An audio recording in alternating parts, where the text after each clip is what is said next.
We interrupt this program to bring you the updates on the political unrest in Ecuador. Actually, we weren't going to make this video. I was putting this off. I wasn't going to do it, but a couple of people wrote in and asked about what's going on, what's happening.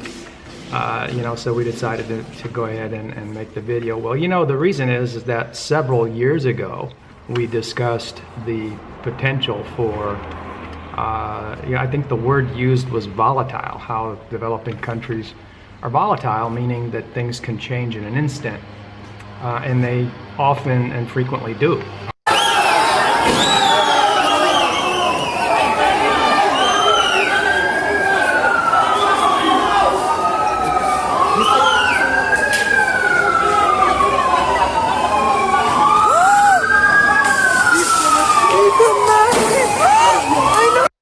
So we talked about that several years ago on our Discover Cuenca Ecuador blog. And then just 3 years ago, we actually warned our viewers specifically of potential unrest that was, in the works because of the contemplated change of removing the subsidies on the gas and such. Being someone that is not insulated from gringo bubbles, we don't insulate ourselves from what's happening on the ground with the locals. And being, students of observation, we just, could see trouble brewing because, you've got all these expats on social media that like to chit-chat about what they think is going on, but really it has nothing to do with what you know based on your experience in your own country, because Ecuador is its own country, it has its own issues, and the locals have their own challenges. One of them being that there's a lot of poverty, especially outside of the cities. You got to understand that the people need to boil their water every single day.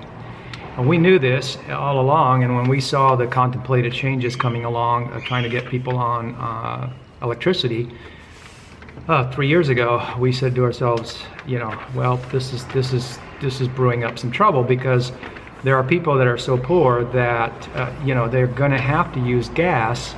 Number one, number two, they probably aren't even connected to electricity, even if they wanted to be. They're probably just not even connected. So.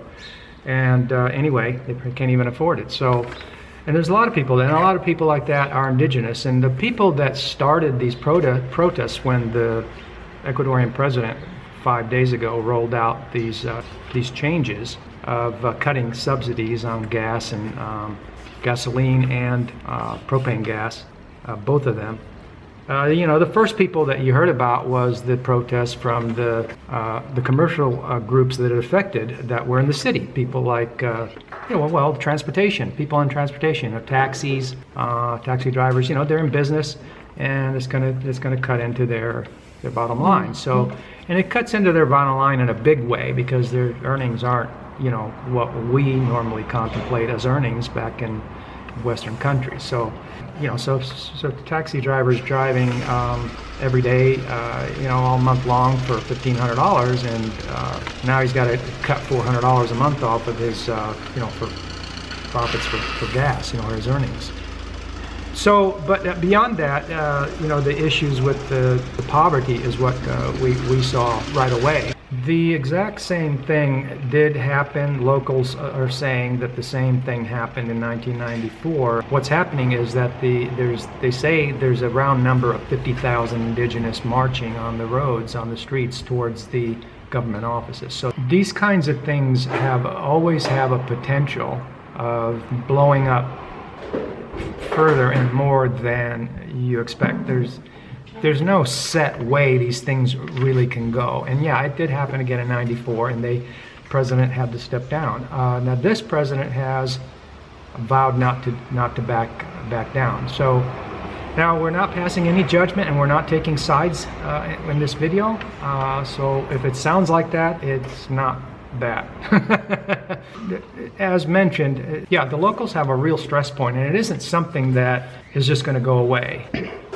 So it started out with the transportation industry doing their protests and their blockades, but it really it took a few days to gather up all of the indigenous locals from out in the mountains and all the other villages. And so this is countrywide. This is not just, in Quito or in Cuenca. This is countrywide, and so they're gathering up from all the villages. I think the march is going to grow as it goes. It's growing like one of those caravans that you saw, heading towards Mexico. That's what it looks like. We'll show you pictures.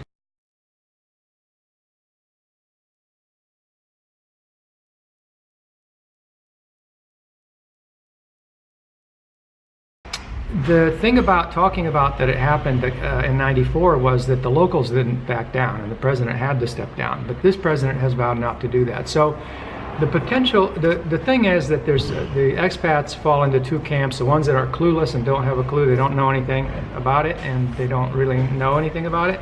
And then there's the ones that think they know something because historically in Latin America, this happens from time to time, and you have a little unrest in the center, and after a few weeks it dies down. And of course that is factually correct, except for when it is not. Case in point, Nicaragua, you've got a situation that just totally blew up. Started out similar, same way, same kind of issues,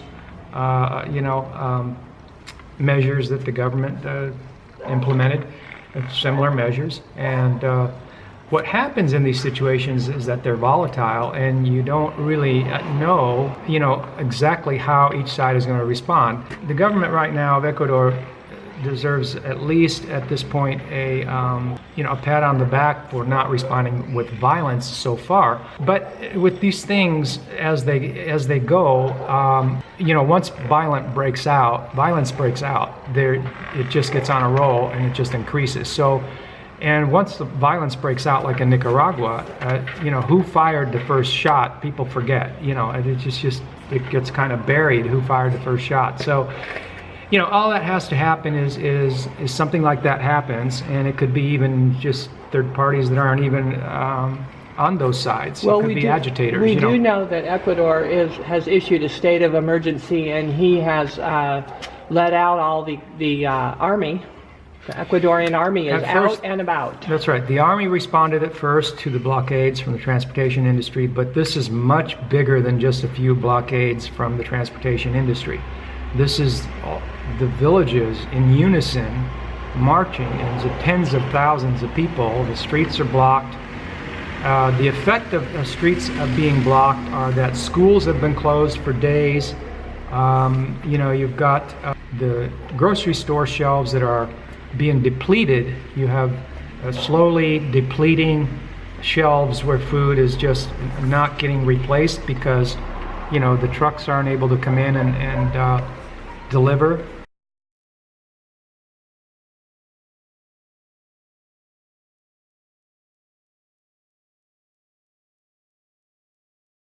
And the gas isn't being delivered, propane gas isn't being delivered. The potential here that an agreement, it's possible an agreement will be reached, but if it isn't and it goes the other way, you could have a consistent and constant chronic issue with shortages, food shortages, propane gas shortages. Brandon said he went to the Mercado and the food is twice as much right now. Well, the food has become scarce even at the Mercado, where normally there's a lot of abundance. There's just a lot less food, and whatever food there is priced double, and even U.S. prices double the price. The prices are like European prices. You can go to Rome and pay the same prices for produce at the store that they have and that's at the Mercado. So the prices will eventually, the price hikes will eventually reach the grocery stores also. 122 people were arrested because they were looters, and 17 of them had guns on them. There were looters in Guayaquil, and of course looting breaks out, and a lot of them had 17 of them had handguns, firearms and handguns and stuff. So that's why I say, when I make these statements about, this is a situation, there's no guarantee which way it's going to go. I mean, you don't know who fires the first shot, and after violence breaks out, the general level of safety and violence it changes on the streets. So, and on top of that, then you've got disruptions, of not just pricing and food, but just even availability of food. If it continues, then you could even have disruptions in services, such as in your internet and water. If people can't go to the water company and make sure everything's working, then things may get shut down in an intermittent fashion, till they can get back to work. And didn't you say the gas trucks aren't going? The gas trucks aren't delivering. Okay, so that's your shower. That's all of most of the people's cooking, their shower and heat if they use propane heaters, all of that. Yeah. So there's disruptions already, and so if things were to blow up, then there would be ongoing disruption. So it isn't something to take lightly. I mean, there's a lot of people that kind of blow it off, and they're just the standard response is, oh well, yeah, this happens in Latin American countries. They're just just a little skirmish in the center, and then everything's fine. And in many cases it is, except for when it's not. Well, I look at the past in 1994, where they didn't back down, the Indigenous. Well, the thing is that they can't back down, as I've already explained. They have no other choice. They are poor. A lot of them are. Not all of them. I mean, there's plenty of wealthy Indigenous, but there's a lot of people in the mountains that are very poor, and they must boil their water. There's no way around that, and so it becomes survival. So it's a question of survival. I guess they could make campfire. So holding a rigid government stance and saying, well, we're not backing down because we've got this international outfit that's backing us, and because we're getting all these loans from them, and one has to ask the question, though. I mean, why does a country with gold and oil have to get loans from any third-party international outfit? But anyway, that's not what the video's about. And in addition, they're canceling flights in Guayaquil and Cuenca, so no travel. But our view has always been, and if you're a faithful follower and viewer of our channel, we've always discussed and sprinkled our videos with ideas about flexibility. Even just a few months ago, we talked about flexibility, and inherent within that flexibility is the ability to simply pack your bags and go elsewhere. And along those lines, wouldn't it make sense to have the skills, techniques, and ability to be able to do that at any time, anywhere you want to go, without having to rely on other people? I mean, you can rely on other people, but as I've just talked to a friend online that said that, well, I just pay a local to do this and that for me. And of course, I went and looked into it, and I found apartments in her area for $200 per month less. So that's $2,500 to $2,400 a year. So that's $2,400 a year, which isn't about the money. We've discussed in other videos that it's not about the money. It's about your experience and how people treat you when you're abroad, and how you interact with everything you do when you get there. It's all about being the one that really knows what the locals are doing, and then having the desire to do the same thing on a price structure. Well, I think it's about principle too. Exactly. Because why would you pay more if you're moving there and living somewhere than the locals? I don't get it. Why would you pay more? Wouldn't you be a local too? It's not about tourism. Tourists are going to pay more because of the convenience that's built in.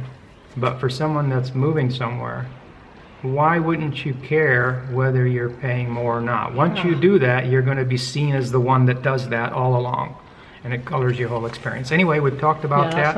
If that interests you as a subject, check out the links below. Thanks for watching. You like the video, you know what to do. And as always, have a wonderful day from Frank and Angie.